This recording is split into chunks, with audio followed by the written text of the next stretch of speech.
I evo nas sada, poštovani gledatelji, kao što smo već bili i rekli u samoj najavi, nalazimo se u Riječkom svemirskom centru. Kao što vidite, kako kontrolirati svemirske brodove, upravo ćemo naučiti nešto malo više i ovdje u ovom velikom Riječkom svemirskom centru. Međutim, naravno, o svemu tome kako to izgledaju, kako izgledaju naši svemirski brodovi, reći će nam naš sljedeći domaćin.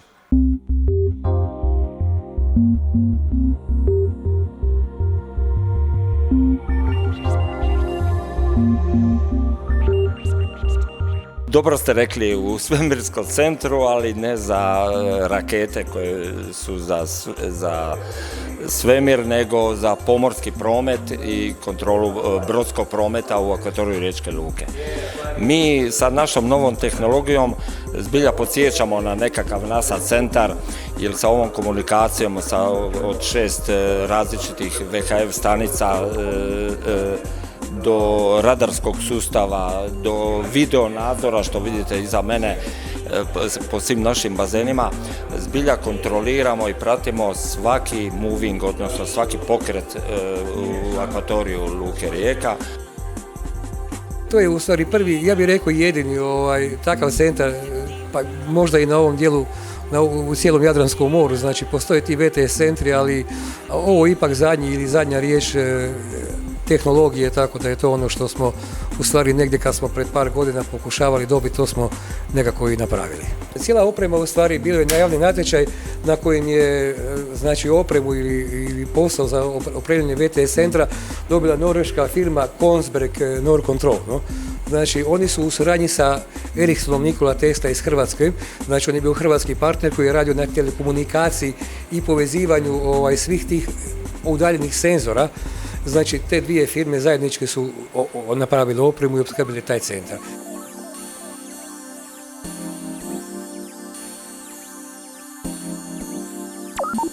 Ovaj prvi monitor gdje vidite ovih 8 slika, to su kamere koje su razmještene po cijeloj luci i po svim našim bazenima, odnosno vanjskim terminalima.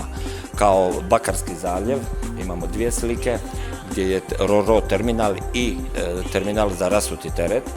Imamo 2 slike iz Raše, Bršica u Raši, koji je terminal za drvo, za živu stoku. Možemo samo reći, znači Raša je luka u Istri, ali međutim spada pod vašu lučku upravu. Raša je u Istri, u županiji Istarskoj, ali nasljedno od ranijeg vremena je bilo pod Riječkom lukom i tako je slijedom toga i ostalo pod našom kontrolom. Ali vidimo, pored te cijele najnovije tehnologije, ipak se nalazi ovdje jedan dalekozor, znači kao jedan stari dio tehnologije još koji je ostao, pa čemu on služi u vašem centru?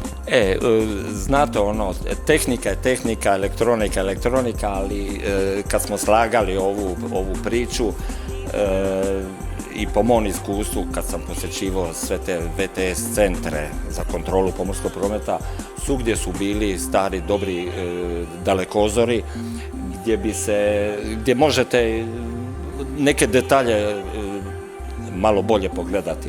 Evo kako se okreće, možemo čak malo i po rivi pogledati ove ribarske brodove i šetače po obali, tako malo za pasatempo. Cure ovako isto ne? Cure.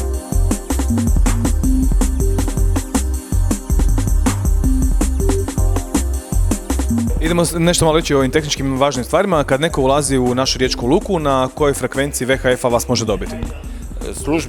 Službeni kanal pomorske frekvencije je 9.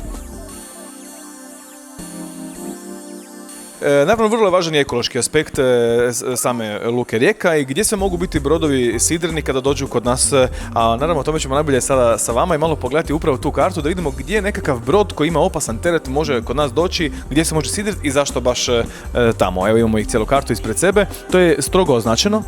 Da, tako je, ne samo i ekološki nego i sigurnost plovidbe. Znači na pomorskoj karti u stvari Riječkog zaljeva postoji određena sidrišta za brodove. Za brodove za trgovačke brodove to su zapadno i istočno sidrište ispred luke Rijeka, za tankere ima određeni položaj i sidrište ispred rafinerije, odnosno za brodove koji prevoze opasan ili ukapljeni plin, za plinaše tu ispred Janafa i Omišlja.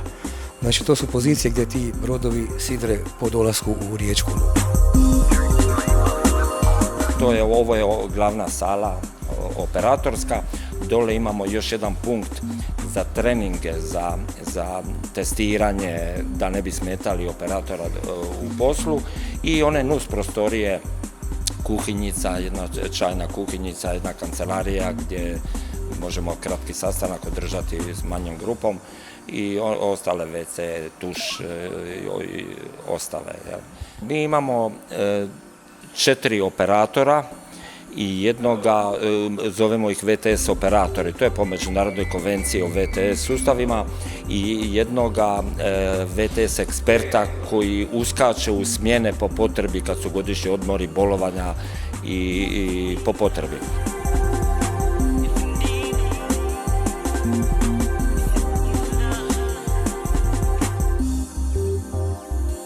I možete mi reći koje vam je najčudnije iskustvo koje vam se dogodilo za vrijeme dok kontrolirate sigurnost našega cijeloga prometa u Rijeci? Zbilja ima ovako nekih detalja, ali recimo prvo što mi je palo, to je ono iskustvo onog broda što je u medijima bio dosta prikazan, a to je što umorna posada pri dolasku u luku je jednostavno zaspala i on na sidrištu nije se zaustavio, nego je nastavio ploviti i udario i popeo se skoro na riječki lukobran, samo sa vanjske strane, na valobran. I samo imao je sreće što je to kamenje, kad se dizo, malo ga je amortiziralo, tako da nije imao prodor vode ispod vodene linije, nije potonuo. Vi ste vidjeli tog kapetana i posadu nakon toga? Je. I šta su rekli? U šoku su bili, to se dogodi, to je isto ko kad... Oj, ti naše riblje salo, oj, tebe ne